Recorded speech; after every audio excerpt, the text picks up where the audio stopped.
Good morning. As you have listened to Professor Taneja, he has nicely introduced the subject of infections as a whole. But a new dimension has been added by the orthopedic surgeons, and so that's the implants. What is this concern? Because concern is that if there is something we know for sure is that the microbes may be small, but their impact is mighty. They have been affecting our services quite mighty way. And being orthopedic surgeons, we are concerned about not only the operation side, cleanliness side, but there is the implants. The implants is an integral part of orthopedics. I don't have to emphasize it. But remember, the implants is nothing new to mankind. A dental implant has been found in the Egyptian mummies 5,500 years back. But the use of implants has dramatically improved after the metallurgy has improved to the extent of making a biocompatible material which is physiologically inert. So after 1950s, the use of metals and implants in the human body has phenomenally increased. These days, millions of implants are used in the human body. What is the exact idea of putting an implants in the body? Twofolds. In the process of fixation of the fractures, because we are concerned about motion and functions, and as you know, orthopedics is nothing but the movement is life. And to restore movement in treating of the fracture, you must fix it so the movement can be regained, therefore the implants. But when you have implants the motion and movement also implies the quality of life. If the quality of life is there, nobody is putting up to have a painful joints. So therefore comes the replacement, prosthetic replacement of the joints. So therefore the use of prosthesis, the joints and the implants in the human body has increased phenomenally. And fractures are fixed, but what is the incidence of fractures?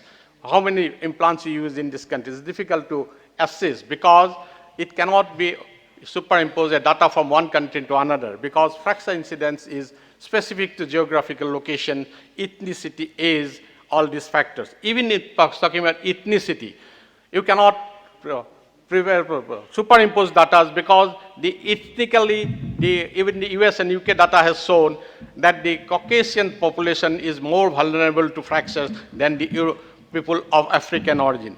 But the African origin people ethnically the same in US and the Africa. But the incidence of fracture, even in Africa, the African people have got a less incidence of fracture. So something like that.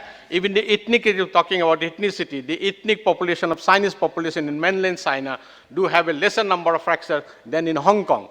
So these are quite complicated factors. So that factors cannot be implied, superimposed in Indian context. But another factor has contributed to the use of the fractures and treatment of fractures and ethnic conditions, the level of the medical care. As the society improves and prosperity comes, that the improvement in the level of the care and the economical prosperity lead to more and more implants used in the treatment of the fractures management.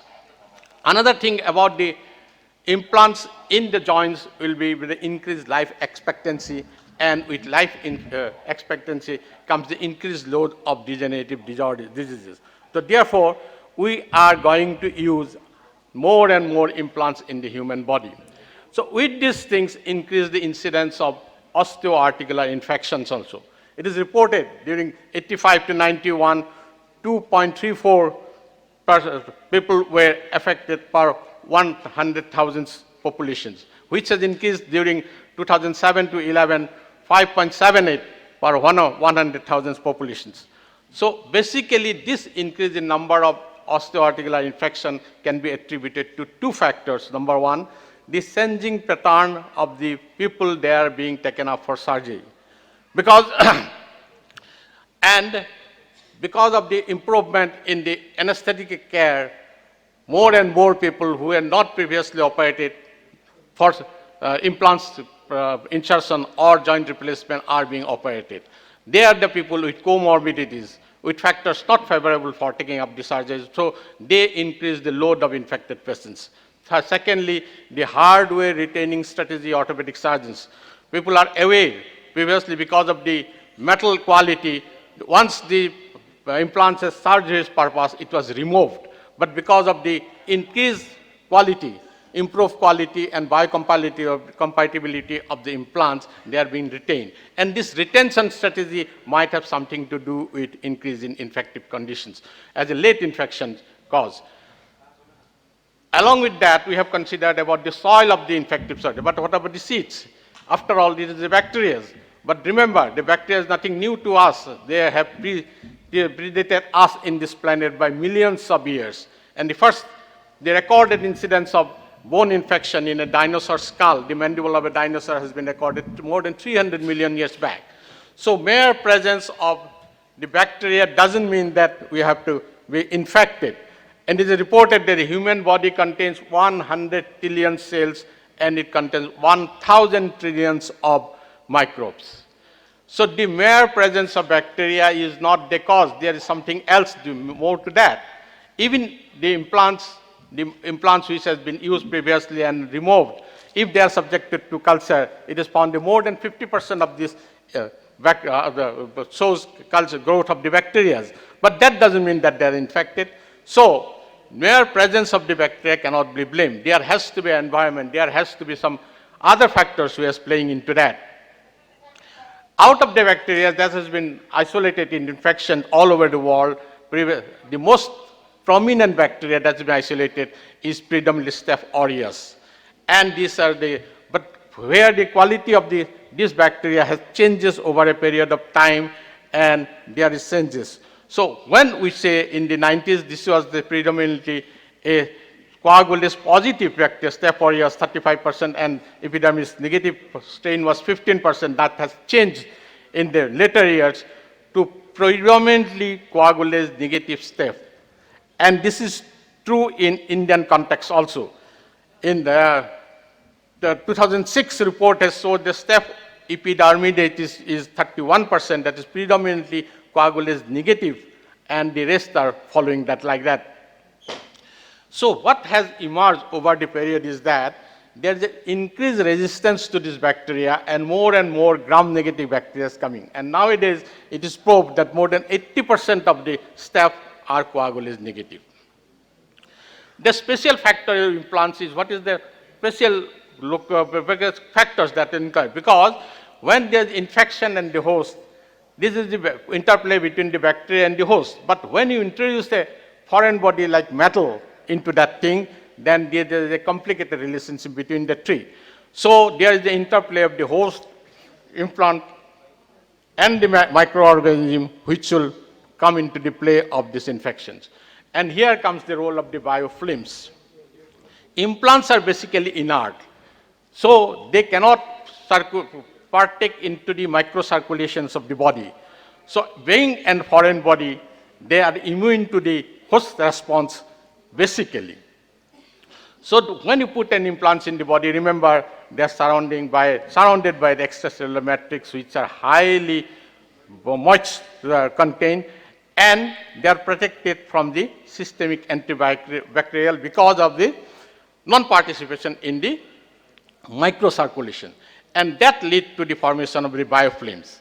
So biofilms are nothing but a complex layer which is an organism they can survive there in a special circumstances, and they do have the opportunity to get themselves organized in such a way they almost come to behave like a multicellular organisms. So when you talk about counteracting this infection, then we have to make a distinction between the early infection and the late infections. The early infections are basically by more virulent organism, but the late infections can be caused by less virulent organism, and which are more factors which are related to the host-related factors. So the resistant strains of bacteria has changed the profile of implant infection drastically. Talking about the independent factor about the host, now the independent factors to advanced age, then comorbidities, and the smoking has been blamed for increasing the vulnerability of the host to the infected processes. So during this period, a lot has been done to improve the situation and control the infection. But there, over and over the time, we have noticed that the emergence of resistant bacteria has come over. So the early hope of conquest of the infection has proved very, very futile. We have not been able to win over the battle over the bacteria. So it is reported in a study by UK's National Health Service that 2015, the total death due to antibacterial resistance was 700,000, but which is expected to increase to 10 million. What a horrific figure and frightening situation. So all this has resulted because of too many interactive factors. Perhaps there are too many factors that is, in this context, everybody is aware that India has been blamed as the world capital, becoming a world capital of resistance bacteria. I don't go into details of the factors. But how do we fight with the bacteria? Only the antibiotics. But the emergence of newer and newer antibiotics are becoming more and more rare. It is reported that since 2003, only 6 new antimicrobial agents has been approved by FDA. What a terrible situation we are having. So if at all we want to go out of this situation, we must think of the alternate ways of coming out, and that will change our perception of the infection things. Thank you for your kind hearing.